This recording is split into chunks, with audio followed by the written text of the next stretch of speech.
আমাদের দাবি হচ্ছে আজকে আমাদের ক্লাস হওয়ার কথা ছিল, কিন্তু টিচার আমাদের ক্লাস নেয় নাই, বলছে যে তোমরা সেন্ট্রালের স্টুডেন্ট সেন্ট্রালে গিয়ে ক্লাস করো।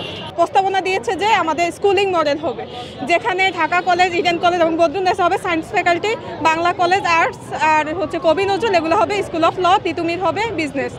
এখানে টিচাররা বলতেছে যে যখন এই মডেলগুলো যদি বাস্তবায়ন হয় তাহলে ওনারা এখানে থাকতে পারবেন না, যেহেতু একটা বিশ্ববিদ্যালয় সবসময় পিএইচডি টিচার থাকে আর ওনারা হচ্ছে বিসিএস ক্যাডার। আমরা ঢাকা সেন্ট্রাল বিশ্ববিদ্যালয়ের অধীনে পরীক্ষা দিয়েছি। টিচাররা বলতেছে যে তোমরা সেন্ট্রালের স্টুডেন্ট সেন্ট্রালে যাও, তোমরা কলেজে কেন আসছো? আমরা ভর্তি হয়েছি হচ্ছে 20 অক্টোবর নেওয়ার কথা ছিল, 30 অক্টোবর আমাদের ভর্তি নেওয়ার কথা ছিল, কিন্তু পরবর্তীতে আমাদের ভাইরা অনশন করেছে। ওনারা একের পর আশ্বাস দিয়ে যাচ্ছে কিন্তু কোনো কিছু ওনারা বাস্তবায়ন করছে না। আমরা এখন ক্লাসে ফিরতে চাই, যে কোনো মূল্যে ক্লাসে ফিরতে চাই, এটা হচ্ছে আমাদের প্রথম দাবি। আমরা আসলে আমাদের ক্লাস হওয়ার কথা গত 30 অক্টোবর, কিন্তু আমরা 30 অক্টোবর ক্লাস করতে পারিনি। তারপর আমরা বিগত এক মাস ধরে আমরা হয়রানি হচ্ছে যে আমাদের ক্লাস হবে কিন্তু হচ্ছে না। বারবার থেকে মন্ত্রণালয় থেকে ডিসিশন আসছে, সিদ্ধান্ত দিচ্ছে, ওরা নোটিশ দিচ্ছে যে আমাদের ক্লাস করবে, কিন্তু আমরা ক্লাসে এগোতে পারছি না। আমরা এক মাস হলো অনেকেই দূর থেকে ঢাকাতে সেটেল হয়েছি, হ্যাঁ, কিন্তু আমরা ক্লাসে ফিরতে পারছি না। এখন আমরা ক্লাস চাই, আমরা অধ্যাদেশ চাই, আমাদের ক্লাস চাই।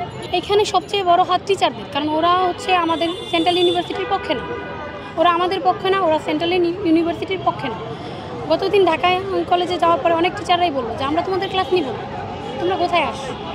আমরা যখন ইডেন মহিলা কলেজে আমাদের জমা দিতে গেলাম, কাগজপত্র নোটিশ আসার পরে, তখন ওরা বললো তোমরা কেন দিচ্ছ, আমরা তো ক্লাস নিব না, তুমি ক্লাস কে নেবে তোমাদের। আমরা সবার প্রথমে যেটা চাচ্ছি, আমরা ক্লাসটা শুরু করতে চাচ্ছি, আর বারবারই যে আমাদের ডেট পিছানো, বারবার এইভাবে বিলম্ব করা, একের পর এক যে শিক্ষা সিন্ডিকেট আমাদের নিয়ে যে খেলাটা শুরু করছে সেটা যেন তারা খুব দ্রুত শেষ করে, আমরা এটাই চাচ্ছি। 24-এর গণঅভ্যুত্থানে যে আন্দোলনটা হয়েছে, সেই আন্দোলনের পর এখন তো সংস্কৃত দেশটা তো যথেষ্ট সংস্কার হয়েছে, এটা তো বাংলাদেশ 2.0। এই দেশে আমরা এটা আশা করতে পারি, আশা করি যে সরকার অবশ্যই খুব দ্রুত আমাদের নিয়ে সিদ্ধান্ত নিবে এবং আমাদের ক্লাসে আমরা ফিরতে পারবো। আমরা আমাদের স্বতন্ত্র একটা বিশ্ববিদ্যালয়ের পরিচয় পাবো এবং আমরা হচ্ছে অধ্যাদেশটা খুব দ্রুতই পাবো। ভর্তি হইতে গিয়েও আমরা বেশ কয়েকবার বাধার সম্মুখীন হয়েছি, তখনও আমাদের বলা হয়েছিল যে আমরা ভর্তি নেব না, আমরা হচ্ছে তোমাদের পরীক্ষা নেইনি। তারা এটাও মানে অস্বীকার করছে, তারা বলছে যে আমরা শুধু পরীক্ষার ডিউটি দিছি, আমরা তোমাদের পরীক্ষা নেইনি, আমরা এই ব্যাপারে কোনো কিছু জানি না। আমাদের চাওয়া একটাই, আমাদের ক্লাস শুরু করুক, আমাদের অধ্যাদেশ দিক, আর আমাদের স্বতন্ত্র একটা বিশ্ববিদ্যালয় আমাদের পরিচয় দিক। আমরা তো এখন পরিচয়হীনতায় ভুগছি, আমাদের কোনো পরিচয় নেই।